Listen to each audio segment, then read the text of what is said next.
Halo sahabat Quran Marum yang terkasih, kembali lagi bersama saya Pastor Yos Fernandes Pematus dalam renungan harian Rabu 14 Oktober 2020.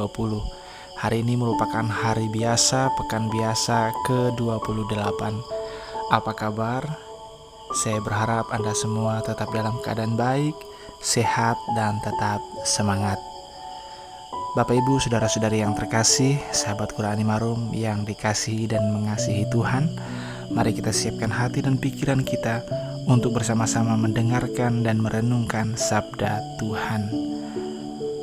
Kita tandai diri kita dengan tanda kemenangan Kristus, dalam nama Bapa dan Putra dan Roh Kudus. Amin. Bacaan pertama hari ini diambil dari surat Rasul Paulus kepada jemaat di Galatia, bab 5 ayat 18 sampai 25.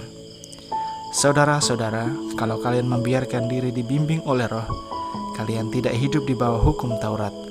Perbuatan daging telah nyata, yaitu percabulan, kecemaran, hawa nafsu, penyembahan berhala, sihir, percekcokan, iri hati, amarah, kepentingan diri sendiri, percideraan, roh pemecah dan kedengkian, kemabukan, pesta pora, dan sebagainya.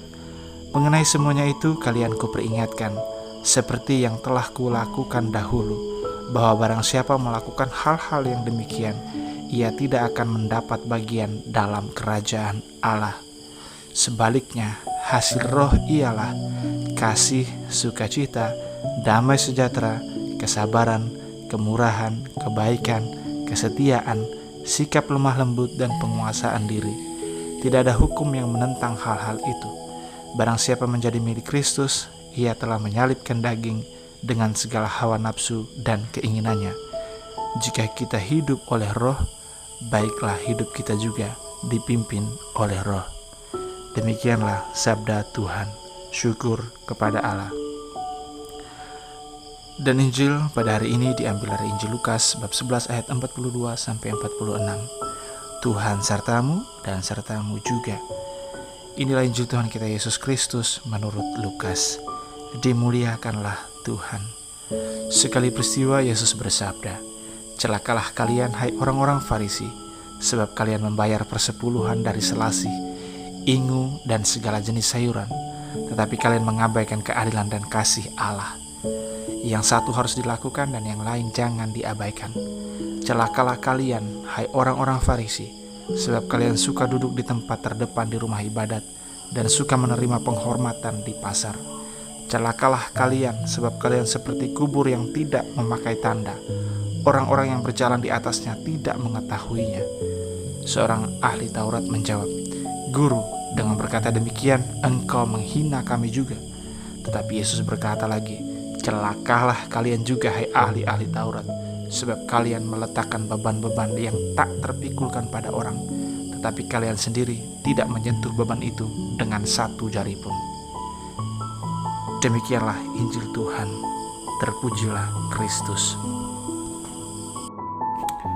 Saudara-saudari yang terkasih, banyak orang yang suka menuntut orang lain untuk melakukan A, B, C, D, dan seterusnya. Tetapi tak satu pun yang dituntutnya itu kemudian ia lakukan. Lebih tepatnya, banyak orang yang suka menjadi juri dan komentator atas hidup dan perilaku orang lain. Banyak yang suka untuk menilai dan menyarankan, bahkan tidak jarang sampai menuntut, tetapi ia sendiri tidak melakukan atau bahkan melakukan sesuatu yang bertentangan dengan apa yang ia sarankan kepada orang lain. Injil hari ini pun memperlihatkan adanya orang-orang yang demikian. Mereka adalah orang-orang Farisi. Mereka menuntut orang lain, tetapi mereka sendiri tidak mau melakukan atau menanggung sedikit pun dari apa yang mereka tuntut dari orang lain. Yesus menegur, bahkan mengecam orang-orang Farisi itu dengan berkata, "Celakalah."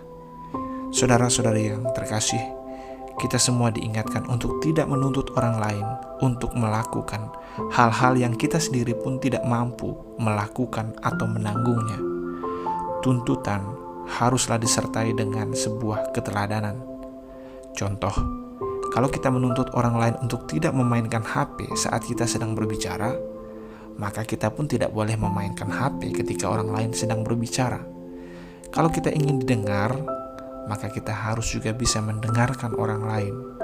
Kalau kita ingin dimengerti, maka kita pun harus mengerti keadaan dan perasaan orang lain. Jadi, jangan pernah menuntut lebih daripada apa yang bisa kita perbuat terhadap orang lain. Dan melalui bacaan pertama, kita semua diingatkan bahwa sebagai seorang pengikut Kristus, kita harus menyalibkan segala kedagingan kita dan membiarkan diri kita dipimpin oleh Roh Kudus. Dan kita sungguh dipimpin oleh Roh Kudus bila dalam hidup kita memiliki dan menampilkan kasih, sukacita, damai sejahtera, kesabaran, kemurahan hati, kebaikan, kesetiaan, kelemah lembutan, dan penguasaan diri. Bapak, Ibu, saudara-saudari yang terkasih, semoga hidup kita sungguh-sungguh dipimpin oleh Roh Kudus, dan semoga dalam hidup kita tidak menuntut orang lain melebihi segala sesuatu yang dapat kita lakukan atau segala sesuatu yang kita dapat tanggung dalam hidup. Salam, Tuhan Yesus memberkati. Dalam nama Bapa dan Putra dan Roh Kudus. Amin.